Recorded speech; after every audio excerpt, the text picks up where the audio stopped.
Hi, everybody. Welcome to the webinar. I'm going to give everyone a couple minutes to get logged in from the waiting room.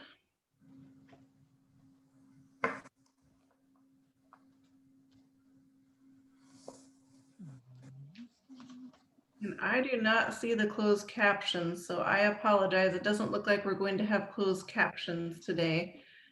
Sometimes Otter does strange things to me with the closed captions. But I'll get it up for the recording. So if anyone really needs the closed captions, I'll make sure it's uploaded to YouTube this week.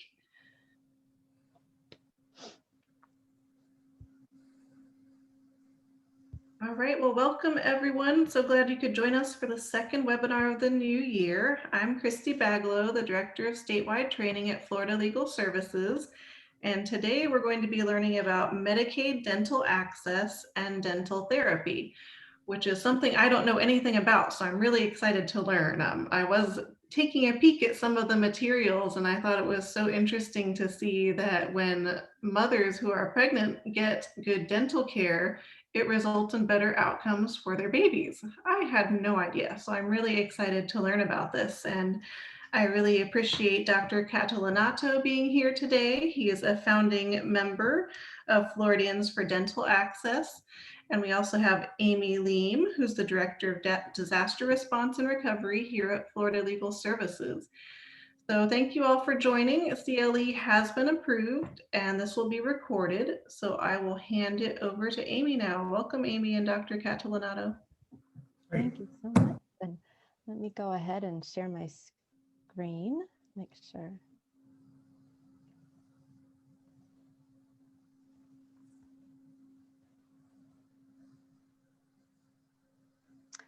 Okay, can everybody see that? Did that show up all right? Looks good. All right. Well, great. Well, welcome everyone, and thank you so much for joining us today. As Christy said, I'm going to be speaking a little bit about Medicaid dental coverage here in Florida, and then Dr. Catalanotto has some exciting opportunities he's going to talk to us about increasing dental access. But first, I really need to start off by saying how grateful I am to Dr. Catalanotto for doing this, not just doing this webinar with us, but for all his work and leadership on dental access issues in Florida. I first met Dr. Catalanotto probably, I was trying to think exactly when earlier today, but it's probably been about close to 10 years now. And we were both on Agency for Healthcare Administration Medicaid Advisory Committee together. And the committee was tasked at advising the state on how to improve Medicaid service.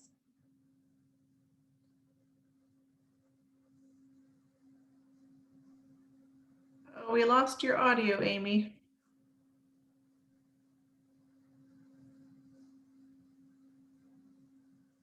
Country.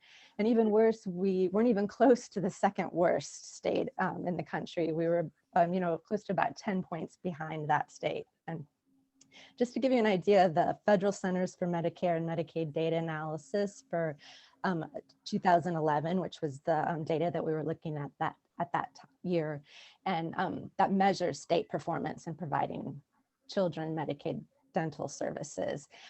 That showed that only 13% of Florida's children were on Medicaid were receiving dental treatment services, and only about 7 were actually receiving preventive care. So we were really failing and we were really in a crisis. But yet, despite how alarming that data was and just how clearly we were in a crisis, some of the members of the committee and the Medicaid staff and officials who were there for that first committee meeting just seemed really reluctant to acknowledge just how horrible the data was, and also just to kind of downplay the crisis. It seems like that they kind of just wanted us to move on. And it was really frustrating at those first few minutes. but that changed when Dr. Catalanotto spoke up. And I remember that moment. And he spoke so passionately about the crisis we were in. He was armed with the irrefutable data, and he just brought all his knowledge and expertise to this issue. And it made it virtually impossible for us to continue that meeting downplaying the data. So I remember at that time being not just excited, but also kind of relieved that there was this leader on these issues, and it was a partner who, understood what we've been seeing with our clients for years and what we've seen our families, who really understood that struggle that our families were seeing accessing dental care for their children. So since that time, I've just been thrilled any opportunity that I could work with him.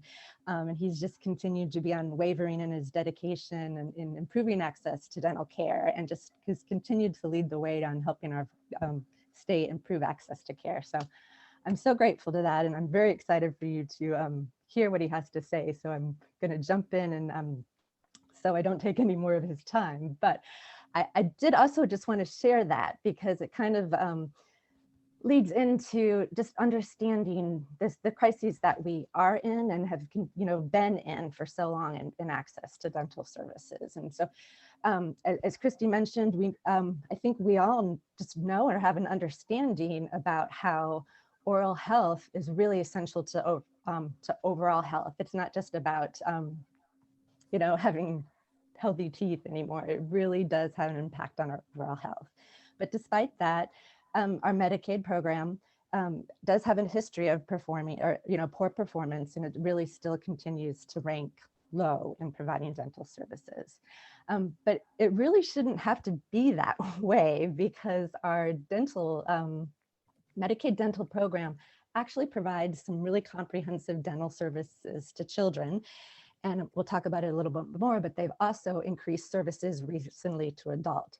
But yet, despite these services that are available to Medicaid, access still continues to be low. There have been some improvements made, but much more needs to be done. So I kind of wanted to spend the first part of the presentation just kind of really outlining what's available right now under Medicaid, kind of talking about some of the access issues, and just kind of understanding about how our clients and Medicaid recipients can access Medicaid dental services. But then I want to talk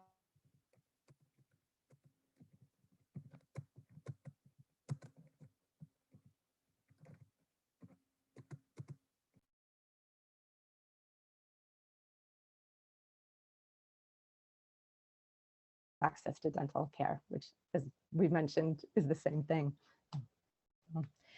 So to really start any conversation about Medicaid or Medicaid dental coverage, we really have to understand how Florida delivers Medicaid in our state.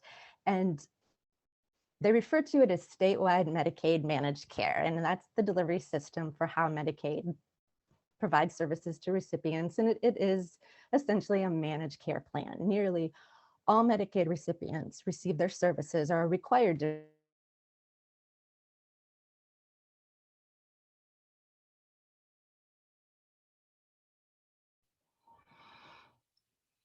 Amy, your sound is cutting in and out. You may want to try it without the headphones.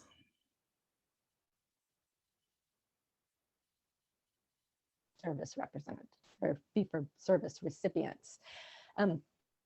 And what the Agency for Healthcare does, our Medicaid agency, it contracts with a number of plans that provide services throughout the state. And it's really important to kind of keep in mind that they are contracting with these plans, because there's so much in those contracts in addition to what's required by Medicaid law, federal and state law.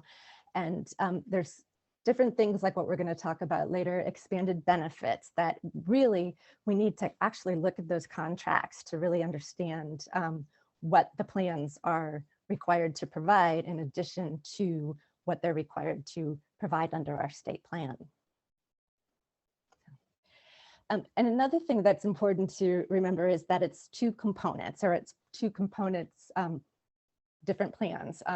The first one is referred to as the managed medical assistance they call it the MMA program, and that right now includes long-term care as well. And that component is what we kind of think about as the healthcare services. It's the healthcare plans that they provide.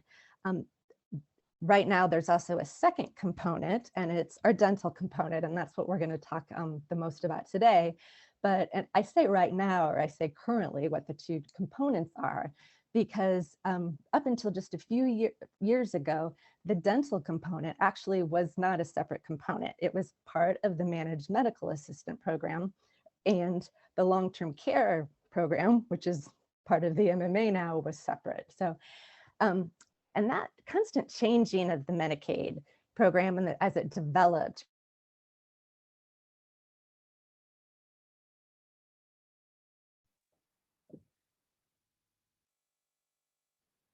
Uh-oh, I hope we didn't lose Amy.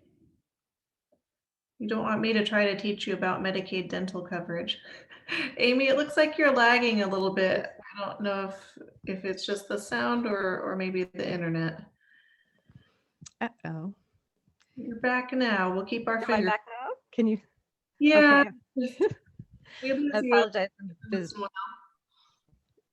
How long was I out? I'll just pick up with this slide. Sorry if I'm repeating things that I've already said, but with our statewide Medicaid managed care program, there are, I think, two kind of factors that have contributed to dental access issues. And one of them is that it has, sorry, I'll go back. Throughout the development of the statewide Medicaid managed care program, there have been frequent changes and a lot of, which has contributed to a lot of confusion. And the second issue is that sometimes there can be confusion about what Medicaid services are covered and whether any Medicaid dental services are covered. So children, there's actually a very comprehensive dental care coverage provided for them. Adult dental services are very limited, or at least they had been until very recently, and that's caused a lot of confusion. So I don't want to dwell too much on the negative, but I do just want to delve a little bit into those two issues just to kind of give a little background and so we kind of understand how we got there with these, to where we are now, because a lot of people are unaware that services have been carved down and where to go to. So when Medicaid managed care was first being developed, and we can go back to about 2006 when the concept first started and it was actually put in pilot programs and it wasn't fully statewide, as they were working on the healthcare element, the state also kind of experimented with what they called prepaid dental plans, but they were in limited places around the state. They went back and forth deciding what they wanted to do. At one point, they quickly transitioned almost every child into a required statewide dental program. And then they made that optional, and they were about to make it mandatory again. And it was really difficult to kind of figure out, not just for stakeholders at large, but particularly for recipients. And I remember just working with a family who their daughter within 3 years' time was transferred or had 4 different providers. And it was just really, really difficult. And that caused a lot of access issues because every time there's these transfers, the continuity of care can be hindered and it just really makes it difficult.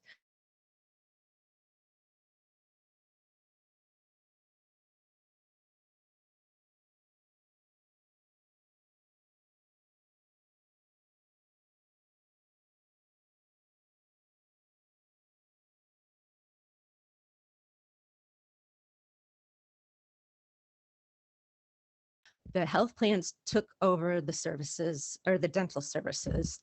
And again, I say it was a relief because we finally had a certain answer where we were able to send the message to our clients that go to your medical home. Your healthcare plan is your medical home. They're going to provide all your medical needs, including dental services. So that's who you go to. And that actually began to start working for a while. And those were the years that I think, and Dr. Catalanotto will probably give us some more information about that, but it's actually when the state started to improve on these issues. And at least we weren't still great, but we were definitely improving. And I think we were really getting to the point where I think families understood that you could just go to your Medicaid managed care plan for your dental services. However, that abruptly changed in 2018 when, at the direction of the legislature, they decided that they wanted dental services carved out. So ACA contracted with 3 different dental health plans to provide services, dental services, to all Medicaid recipient or children Medicaid recipients. And that really just, again, kind of caused some breakdowns with access and continuity of care, because suddenly people had become used to going to their Medicaid managed care plan, but yet now they had to seek services through a dental services plan. Now, the 3 dental plans that the state contracted with were DentaQuest of Florida, Liberty, and MCNA. And you'll see I'm going to be probably redundant and repeat those dental plan names often throughout these slides, and that's on purpose, because it's really important that we start understanding who those health plans are, who those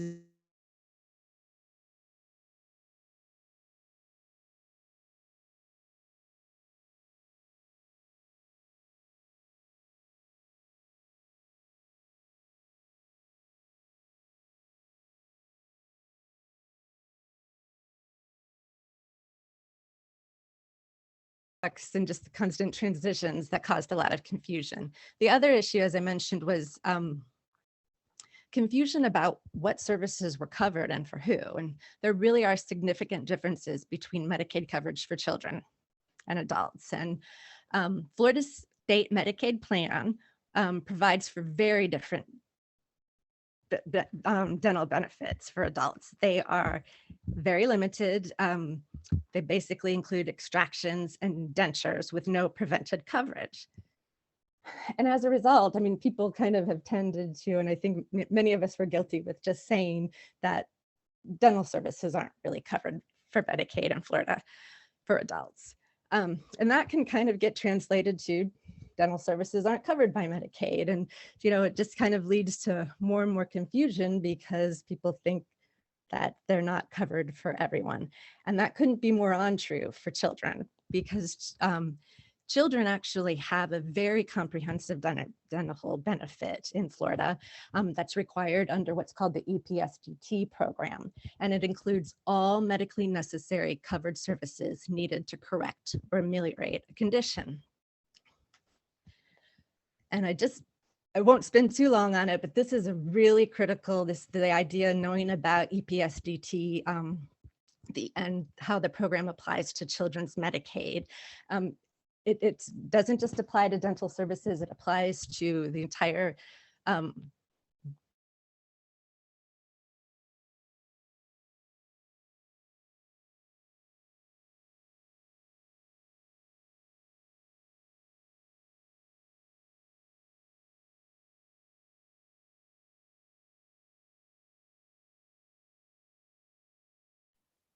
than what's available to adults. And really the point and the emphasis is on prevention and doing whatever we can to make sure our children grow, healthy and can grow up strong and healthy. And as we know, dental services and making sure that they can get that service is really going to be a contributing factor to that. So, and what's really key to the EPSDT program is the medically necessary standard. And I touched on it earlier. It's much broader. The services, it requires that services are provided if they're necessary to correct or ameliorate a physical or mental illness or condition. And the ameliorate is key there, because that includes things like that are preventive, and for dental services, it ensures that kids are getting dental screenings and fillings and even orthodontics when they're necessary to ameliorate a condition. And you can see that's much different than the medically necessary standard, which we use in Medicaid for adults, which is much more restrictive. it's necessary to protect life, to prevent significant illness or prevent disability or to alleviate severe pain. And you could see and just kind of imagine, even with dental services, that strict standard is going to kind of limit what preventive issues or what preventive services would be available to adults.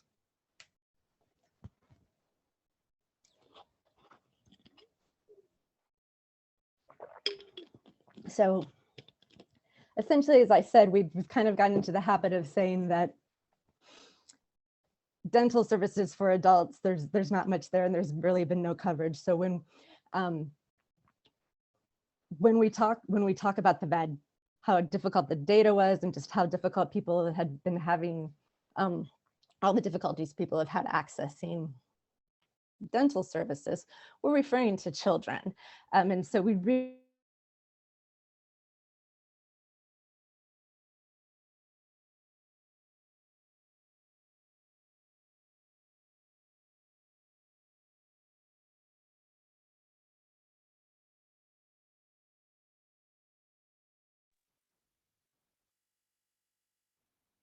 as I said, as I referred to earlier, they did create the separate dental component. And as part of that, they required all Medicaid recipients, and including medically needy and I-budget enrollees who had been previously often excluded or been allowed to opt out of Medicaid managed care. They required nearly everyone to enroll in a dental plan. And again, I've listed those 3 dental plans the state's been contracted with. There are a few exclusions, and I've listed them there. Just a small group or a small population of Medicaid recipients who do receive limited services. But otherwise, nearly every Medicaid recipient is required to enroll in these dental components. And you may ask, well, if adults really aren't receiving dental coverage, what's the need for enrolling in these dental plans? Well, that's because as the state negotiated these contracts, or when the state put together these contracts and decided what they wanted to require the plans to do, they wanted to ensure that the plans were also including a comprehensive, and I put that in quotes, but it definitely was more comprehensive than what adults were receiving before. But they wanted to make sure that they had adults now had a much more increased dental benefit package. And they did that through expanded benefits provisions. And those were part of the contracts. And it's something that they'd actually been doing with health plans. But with the health plans, it was more of a way to kind of get the health plans to sort of compete with each other and to offer services outside of the state plan for recipients. For instance, some offer cell phones, or they might offer limited assistance on rental assistance, or other benefits outside what Medicaid normally provides. But for the dental expanded benefits, they basically required all 3 of the plans to provide about the same type of services. And they were much broader than the Medicaid state plan. They're preventive, diagnostic, restorative, similar in some ways to what children are receiving: teeth cleanings, fillings, sealants. But it's important to remember that these are not Medicaid state plan services. They still are separated, expanded benefits. So the Medicaid state plan services are still available, the extractions and dentures for what they're worth, but the expanded benefits are there through the plans. But it's really important to check the member handbooks and kind of understand the details, because there are limitations. And again, I don't want to be too negative. It's definitely an improvement, and it's great that adults now have, many more services than they were ever provided before, and that were covered and that are preventive. However, there are limitations, and for instance, some of them, such as fillings, are covered as medically necessary. And so In that case, we're going to use the adult standard, or the plan's going to use the adult standard of what medically necessary is. So they're looking to cover a filling under expanded benefits. They're going to see if it's necessary to protect life, prevent significant illness, disability, or to alleviate severe pain for adults. So, which again is much different than for children who are receiving the EPSDT coverage. So this isn't a major improvement, but just recognize that there are some limitations, and you need to make sure that you're checking the plans and checking the dental health plans to really see what they're required to cover under the expanded benefits. So that's kind of where we are at, and with Medicaid and what's available. There definitely have been improvements since 10 years ago when we were the very worst. And the adult services that are available are really a huge step forward, even though they are limited. The issue is, though, there's still access problems. And even though these services are available, and again, we have this comprehensive, great EPSDT benefit for children, if they're not going to access these issues, or they're not going to access the services, they're not of any value. And consumer protections that are available, and if people aren't aware of them, again, they have no value. So I wanted to spend the next few slides kind of talking about what we can do to help clients kind of get over these access difficulties, and access the services they're entitled to under Medicaid. And real quickly, I want to emphasize the difference between a Medicaid dental service denial and access issues. Service denials, like when we think of when you go through fair hearings, when a Medicaid service has actually been denied after it's been requested, is much different than access issues. And access issues really are what are keeping, and the barriers to access are what are keeping Medicaid recipients from accessing the service. So I want to touch real briefly on the Medicaid service denial process and the appeal process. But again, the key that I think we're really concerned about is actually increasing that access and making sure that recipients are even getting into the door of the dentist. So with Medicaid fair hearing and the appeal process, I just want to point out, if you're not too familiar with Medicaid appeal process, or if you haven't worked on an appeal in a while, that there have been some big changes in 2017. Now, Medicaid recipients who are denied, or who are denied a service, have to exhaust the health plan grievance or process before they're able to file a fair hearing.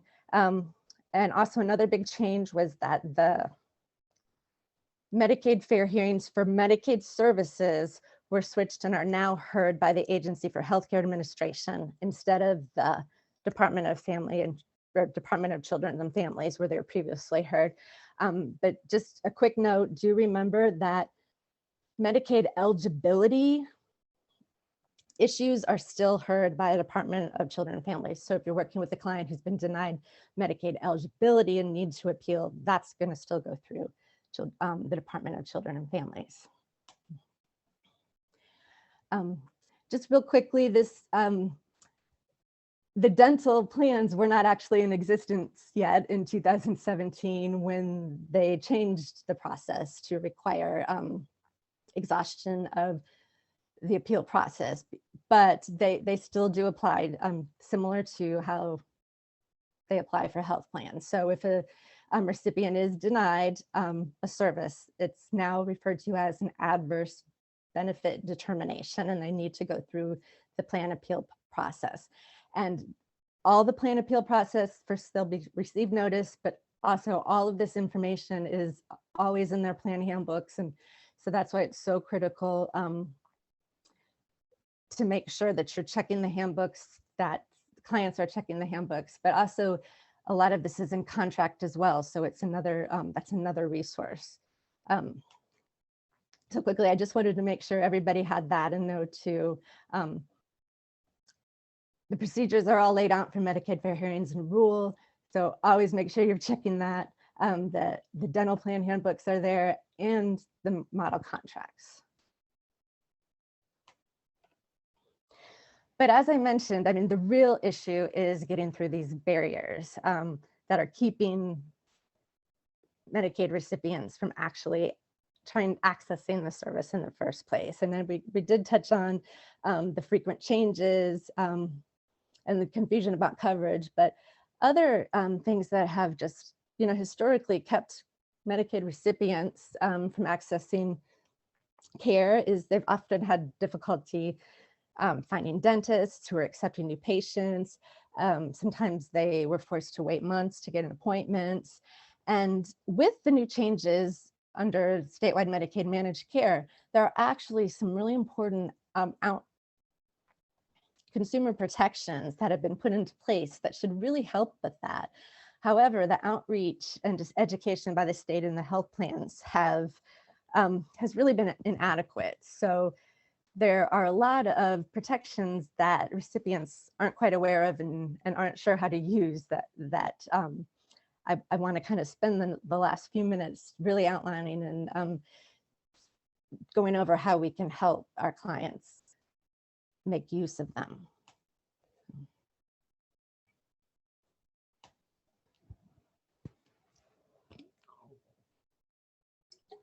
And so the first thing is using the Florida statewide Medicaid managed care member portal. And I wish they could have come up with a better name, but this really is an important, really helpful resource. And it's part of the Florida statewide Medicaid managed care website for recipients. And it allows members to identify their plans, change their plans, make complaints. I mean, there's a huge amount of resources there where recipients can not just change plans and do the other things I've said, but they can also just identify a lot of other information about plans and coverage. And I think it's interesting that ACA, as part of the whole managed care effort, one of the things that they did to kind of promote it or really boost it was that it allowed recipients to choose both their health plans and their dental plans. They make a big, they really emphasize how, it's great that clients can choose the plans they want. But the reality is that most recipients are automatically assigned. They're maybe not aware or so they don't actively take that effort when they become eligible for Medicaid to choose a plan for themselves. So then the system automatically assigns them. So that is one of the real things that I've seen with dental issues or accessing dental issues is so many recipients aren't even aware what plan they're in. They don't, especially now that they've been carved down and they can't just go to their health plan, they're not sure where to go. So this portal is so important to quickly be able to get all the information that the member needs about where they are and what plan. It's similar for those who are familiar with DCF's access account with, where recipients apply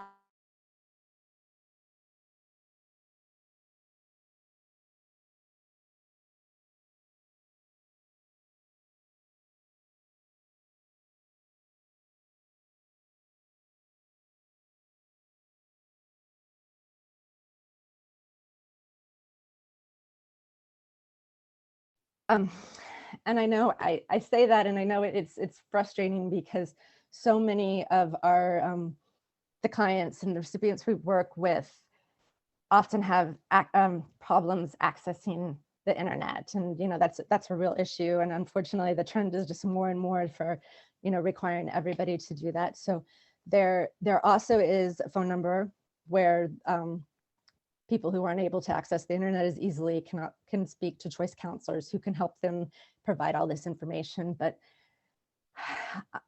unfortunately, it just isn't as helpful as the portal. So as much as attorneys and as we're working with clients, as we can maybe help them access the portal, if you can, make sure that your authorized representative forms are, that you work with them to get kind of authority so that you can help access them, if they can maybe call you and you could access them for you. It's really vital if and particularly helpful if people can get into that portal and make good use of it. And that's just a quick shot of it. You can see there's lots of different ways, and almost everything that you can click on takes you a different thing loaded with information. So it is a little busy, but it's really important and helpful to access. And again, real quickly, I kind of have touched on this, but it's so important to access the enrollee materials or the enrollee resources from the dental plans. And I just wanted to make sure, again, everybody has the links and the information. These links can take you directly to where the member resources are for all of the dental plans. And you really want to make sure that everyone enrolled in these plans has their handbook and is referring to them so they can see those expanded benefits that are available and clearly laid out. And then finally, this one, network adequacy and timely access standards. This is a huge consumer protection that is part of the contracts and the contract language that the plans are required to comply with. And it really is critical. Unfortunately, there's not a lot of awareness about it, and most people aren't really sure that this is out there to help them. But what the network adequacy requirement does is to ensure that the plans have to have an adequate number of network or an adequate network providers to ensure that their recipients can access care. And that has to be done in a timely manner. So you can see the time requirements there, as well as the distance requirements. So those myths, or the idea that, first of all, it's too difficult to get into a doctor, there's not a dentist accepting patients, or that you have to wait months, that's a contract violation. So no one should have to wait, as you can see, for instance, for routine sick patient more than 7 days, and for urgent care, they should be in within 24 hours. So these are really important consumer protections that we have to make sure our clients are aware of and are spreading the message on, because they really will help improve access if they are enforced. And one other really important benefit, and something that the health plans still play a role in, is providing transportation to dental services. And this is where it gets confusing again with who to access coverage, but even though dental services are provided by the dental plan now, transportation to the dental service is still provided by the healthcare plan. So recipients actually have to make sure they contact the health plan to request that service.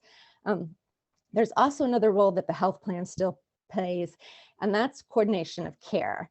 And they are required through their contracts, and the dental plans are as well, to work with each other with continual coordination, is the language, to ensure that enrollees are accessing dental care. And so this is a little bit more difficult to kind of try to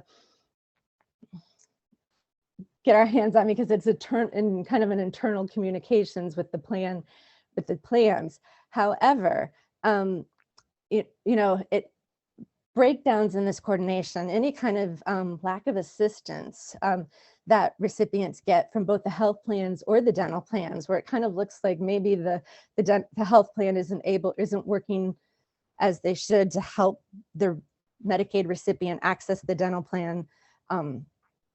Any kind of breakdowns in that, where it looks like there might not be coordination going, it's definitely grounds for complaints and grievances, and something to report. And it's kind of, this is critical too, that kind of leads into this idea that the internal grievance and appeal process that we talked about briefly with Medicaid fair hearings and needing to exhaust that isn't just a way to access the Medicaid fair hearings. It is critical, and it's so important to really helping us improve access and kind of make use of these consumer protections and enforce them. Because complaints, as you can see, are any expression of dissatisfaction, and grievances is kind of when that complaint gets escalated and not dealt with within 24 hours. So any of these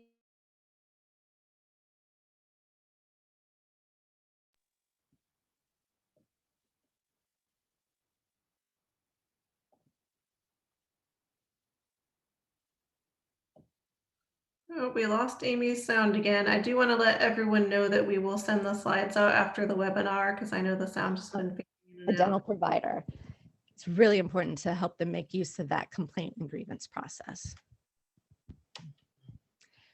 And I'm going to just wrap up real quickly, but with kind of this idea that the consumer protections required, that are required by the plans, they're not really ever going to work successfully if the people who they're supposed to help aren't aware of it, or if those of us who are helping recipients aren't aware of those too. So it's really important that we, spread the word, get the information out there about these consumer protections, and report them, because as I said, some of these protections are very, very difficult to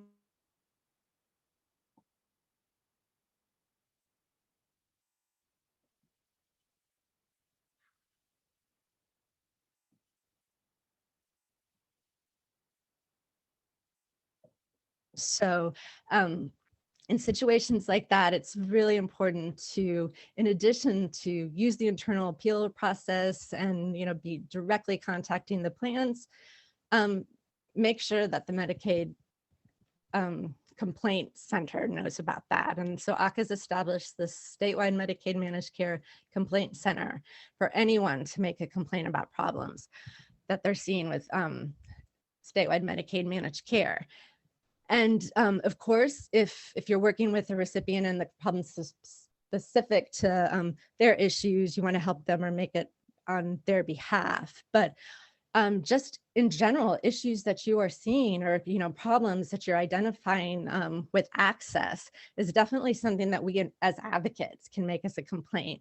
And you can make them online. You can also make them on phone. I just do want to point out, if you do go through the online complaint process and you're making a complaint as like an advocate, not specific, you want to make sure that you use the community partner designation.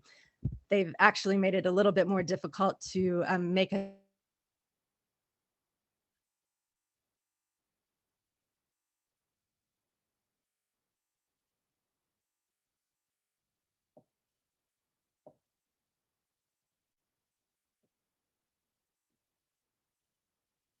we tried to get advocates in there, but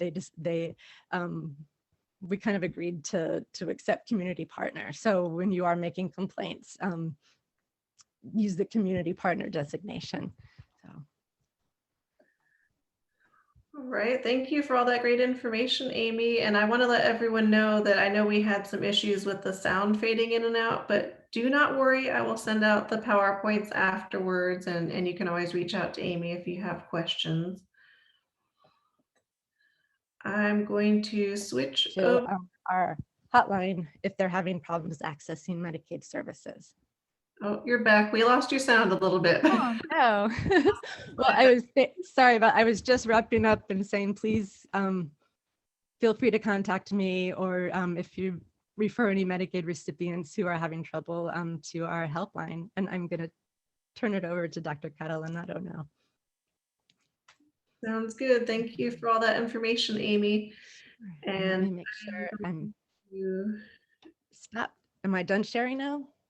I think so. Okay. Work on sharing Dr. Catalanotto's, and hopefully technology will cooperate a little better during this session.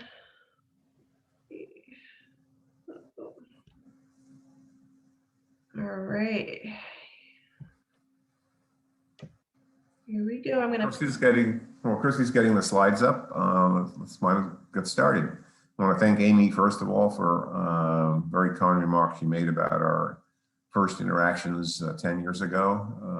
The good news is we've gotten a little bit better, but not much better.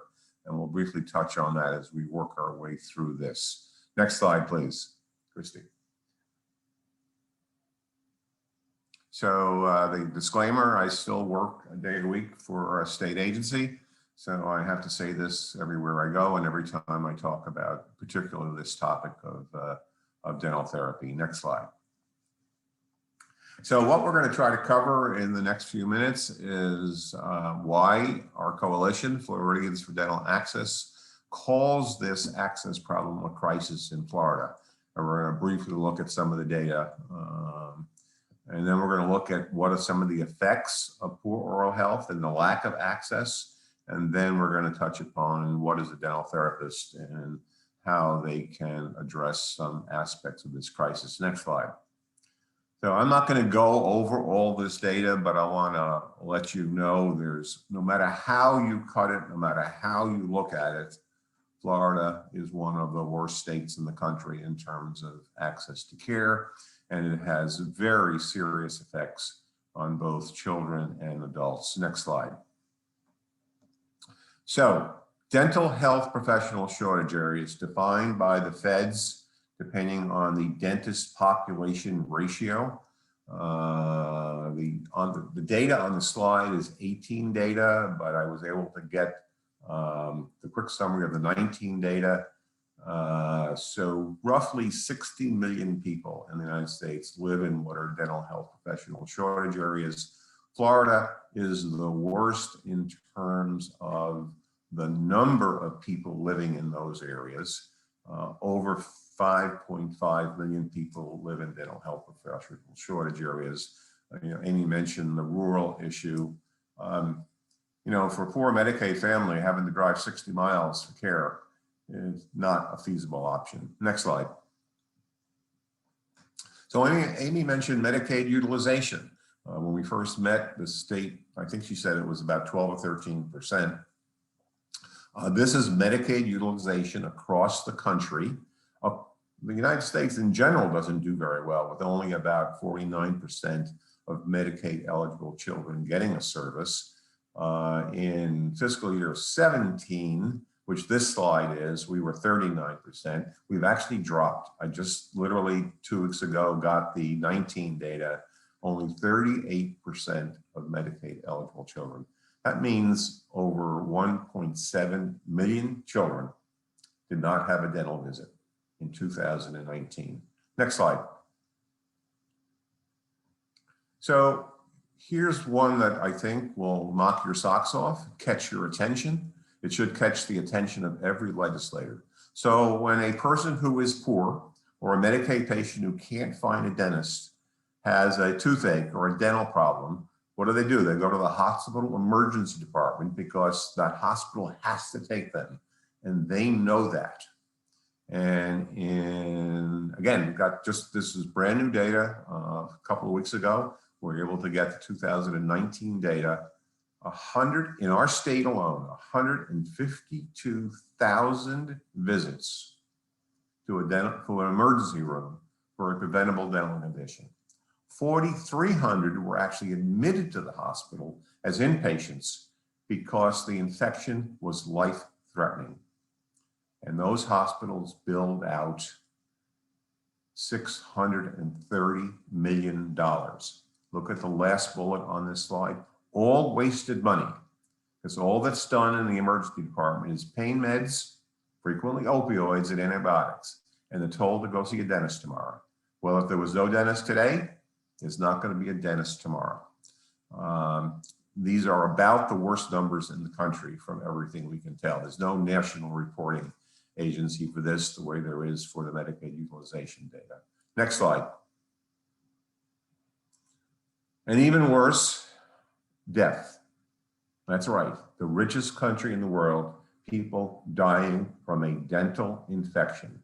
And I've just got a couple of studies there. And I'm not going to have a chance to talk about Diamante Driver, but in 2006, his death was tragically the watershed moment moment that brought significant attention to this. And you might be interested to know his mom had a legal aid attorney and still could not find a dentist in Maryland to take care of him. Died of a brain abscess. Next slide. So I also point out that this is a racial and ethnic and economic disparities issue. It is a social justice issue. And quite honestly, that is one of the things that drives me significantly on this issue. So while overall oral health in the country has gotten better over the last decade or two, relative disparities for people of color in both children and adults has not improved as much. Next slide. So what are the consequences of poor oral health? In children, it's school performance and learning. And in adults, it's overall body, or what we call systemic health. And I'm sorry for going fast on this, but we just have to. But you are going to have the slides available, and I am available. I've provided my email address. Next slide. Children. We're now well over a dozen studies showing a very clear linkage between poor oral health, dental pain, and poor school performance. And what I like to say to legislators in particular, what's the way out of poverty for children who are poor? Education. Well, if you can't learn, your future job is going to be at Walmart or behind the counter at McDonald's. This data is clear and unequivocal. A couple of major review studies have been done of the existing literature. This is absolutely tragic. Just one anecdote, did a health survey in Gadsden County, right next door to Tallahassee. This was about 8 or 9 years ago. 1 in 5 children was in dental pain. 1 in 5. We did every 3rd grader in Gadsden County. Next slide. What about adults? And here is a very recent Blue Cross Blue Shield study. Look at the last line. Members with these conditions, poor oral health, 2 fewer years of life. This Blue Cross Blue Shield has both medical and dental lines, so they can look at dental health and overall systemic health. And the big problems from a systemic health are management of diabetes, and cardiovascular heart disease. Next slide.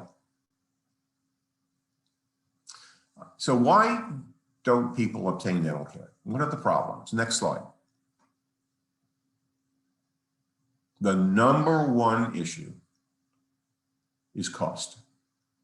Even by the American Dental Association Health Policy Institute, the #1 reason is cost. The second issue is generally poor oral health literacy. They don't know how important this is. They don't know what the systemic effects are. The parents don't know how it's going to affect their school's learning. They don't know how it's going to affect the management of their diabetes. There are other factors, but it's costs and poor oral health literacy. Next slide. And again, this just accentuates this point, and we don't have enough time to go over the details on this, but you can see this. And again, this is data that's coming from a variety of sources, including the American Dental Association and Health Policy Institute. And the reason I'm emphasizing that will come out in a minute or two. Next slide. And then there's the issue of what we call culturally competent. The dental professional workforce doesn't look like the patients that need care. This slide is a much longer story, but it's a colleague of mine up in the Northwest who's a Native American Indian. I'm a consultant to one of their dental therapy projects up there. And she said this at a meeting once, and I loved it and use it for this illustration of cultural competency. Next slide.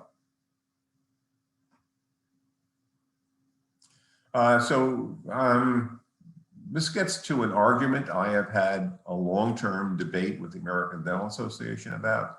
Their comment about access to dental care is there's enough dentists to meet the demand. And my response is that might be true, but because that means demand means people who can afford to pay for it, but there's not enough dentists to meet the need, what people actually need. And when I talk to dentists about this, the last bullet, I talk about ethical commitments of turning need into demand. Next slide. So I conclude this section with the American Dental Association Health Policy Institute. This is a paper the director wrote 2 years ago. The dental system in the United States is broken. It doesn't work. It is not working for a large portion of the population. And why is it important that I emphasize this? Because there's only one organization that is fighting dental therapy, and that's the American Dental Association. My former trade union is what I like to say. Next slide. So dental therapists are going to be an important part of the solution nationally. Next slide. What is a dental therapist? An oral health professional who works on a team with dentists and dental hygienists under the supervision of a licensed dentist. That is the model of dental therapy that we support.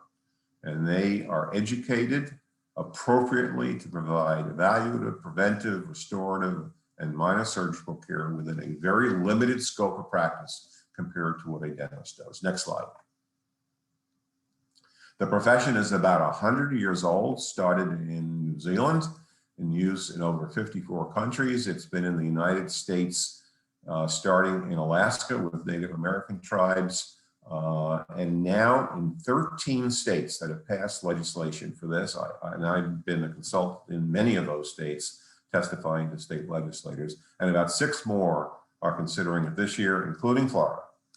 And our Senate bill was just posted last week for this. Next slide. Okay, big slide. Key issues. There are educational standards, just like you have in law school. Our body is the Commission on Dental Accreditation, and they have approved educational standards for dental therapy. In addition, 100% of the published evidence supports the safety, quality, and cost effectiveness of dental therapists. The only argument that opponents have, and those opponents in our case are the Florida Dental Association, are personal opinion. But we have the facts on our side. Next slide. This is just one of the examples of the studies. Again, we don't have enough time, but I want you to look at that underlying word. Quality of services equal to or better than those restorations placed by dentists, those fillings placed by dentists. Next slide. Even the American Dental Association Council on Scientific Affairs affirms the quality of dental therapy, yet that organization and its subsidiaries like the Florida Dental Association say that they are unsafe and that they don't work. Next slide. Oral health outcomes. What happens after care by dental therapists? Here's the first major classic study after 10 years of dental therapy treatment up in Alaska. Significantly better oral health outcomes in children and adults. Again, I'm sorry, there's not enough time to go over the specific points, but you can see them on this particular slide. Next slide. Apple Tree Dental, a very large not-for-profit in Minnesota, the second state to take on dental therapy. Next slide. Absolutely cost-effective, high quality, and improved access to care for underserved citizens in the state of Minnesota. Next slide. And again, this just reviewed some of the outcomes. It's a very deep, it's one of the most comprehensive, what I'll say, cost-effective of the studies that we've had about dental therapy. We've done a lot of case reports, but this was a comprehensive, independently done study by Center for Healthcare Services in Albany, New York. Next slide. So if you want additional information, I've provided you some linkages. I would plead with those who find this of importance and interest. Google our website, Floridians for Dental Access. Like us on Facebook. Follow us on Twitter. You will get updates. And we have legislation. Our Senate bill is posted. I expect to hear tomorrow afternoon that our House bill will be posted next week. And this is our 4th year of doing this. And our coalition has over 50 bipartisan members, organizational members, plus lots of individual members. And I think that's the last slide. And if there's any time for questions, happy to answer them. Thank you so much, Dr. Catalanotto. Wow, that was really sobering information. We had some comments in the chat that these statistics are devastating. I agree. I think we can all remember times when we've had dental issues, and I can't imagine not being able to get help with that or having to try to sit through class with dental pain. We did have a couple questions come in.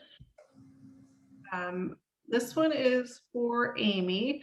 Are the dental fair hearing processes different under COVID? For instance, must the participant exhaust the plan internal processes before going to the hearing, the fair hearing? And Christy, did you say, are they different for COVID? Right, are the fair hearing processes different? You know, I actually haven't been a part of one. I think during the COVID crisis, I think overall they are required to be done by telephone or on the internet. So I mean that's always standard. So I don't think there's been much of a difference because of COVID. But again, the dental plan appeals, you do have to still go through that internal appeal process like you would for a Medicaid fair hearing before you're able to get to the fair hearing level. Okay. And I just typed in the CLE number for everyone in the chat box. It's 2100-213, N as in Nancy. And I'll also send that out in the follow-up email with the PowerPoint. So we do have a question for Dr. Catalanotto. Assuming the dental therapy bill passes, how long does it take to gear up to actually serve people? So if the bill passes, we can immediately recruit a dental therapist from another state. However, my friends in other states will kill me if we do that. So the practical reality is the education takes 3 years. If they are not a dental hygienist already, if they're a dental hygienist already, it takes 18 months. So it will take probably a year for a program, an educational program, to submit the paperwork to the Commission on Accreditation and then accept their students. So it's going to take a couple of years. There's no doubt about that. However, I can tell you we've got one state college, Miami-Dade, ready to go if this passes. We have 2 others that have expressed an interest but had a bow out of being official members of our coalition due to pressure. I won't say from who, but you can guess. And we have others that I am talking to about this, and our coalition is talking to. So and the beauty of Florida is that our tuition at state colleges is so low. We're going to be able to attract the people we want into this profession. Young men and women of color, young men and women who are first in college, young men and women who are economically poor. That's good to know.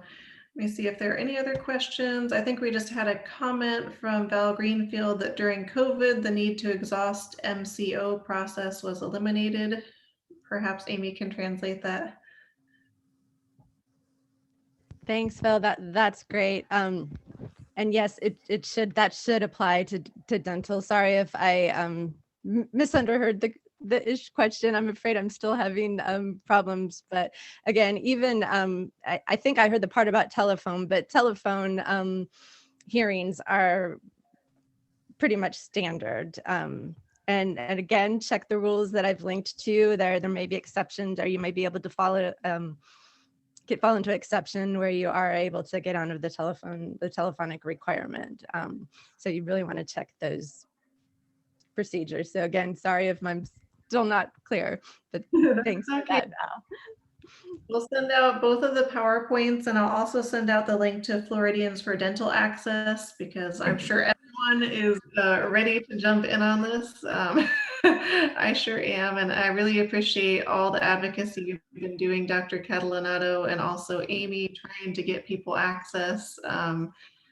Oh, what a sad thing that in this day and age, people still don't have access to dental care. And as you've said, it affects overall healthcare and can even result in death.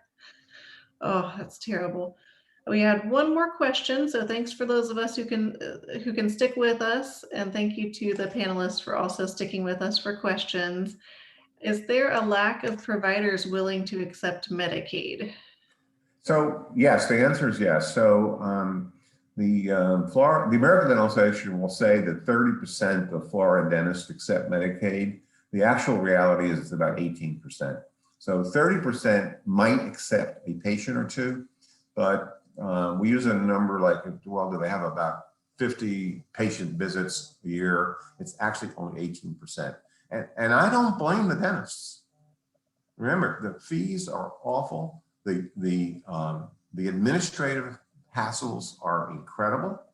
So I don't blame the dentists. I blame our state, but it's not going to get any better. And what the Dental Association is, well, raise Medicaid reimbursement rates. Well, that's a wonderful suggestion. Number one, it's not going to happen in our state. And number two, the data is actually quite equivocal as to whether it actually improves utilization. It does cost a lot of money though. So I don't see that as a viable solution in our state. Will the Medicaid fees be better for dental therapists? No, they will be the same. You know, there's a lot of stuff I did not get into. So dental therapists must be employed by a dentist, all right? And in the Florida legislation, at least 50% of their patients must be Medicaid. But what dental therapy does, it allows a dentist to now cost effectively see Medicaid patients because their salaries are so much lower than the dental therapist salaries are so much lower than the dentist salaries. So the overhead costs are significantly reduced. So it enables them, and that's what we're seeing in Minnesota, which is the longest example here. It's really hard to count and compare Alaska because there's a whole set of different circumstances in Alaska. But what I like to say is it lowers the cost of delivering dental care. And so no, they'll get the same reimbursement rate as their supervising dentist. Well, I'm glad to see that several other states have been doing this for years. That gives me some hope. And I'm glad we have you and others advocating for this. So I really appreciate your time today and educating us about these huge issues. Thank you. I appreciate the opportunity to be with Amy on this.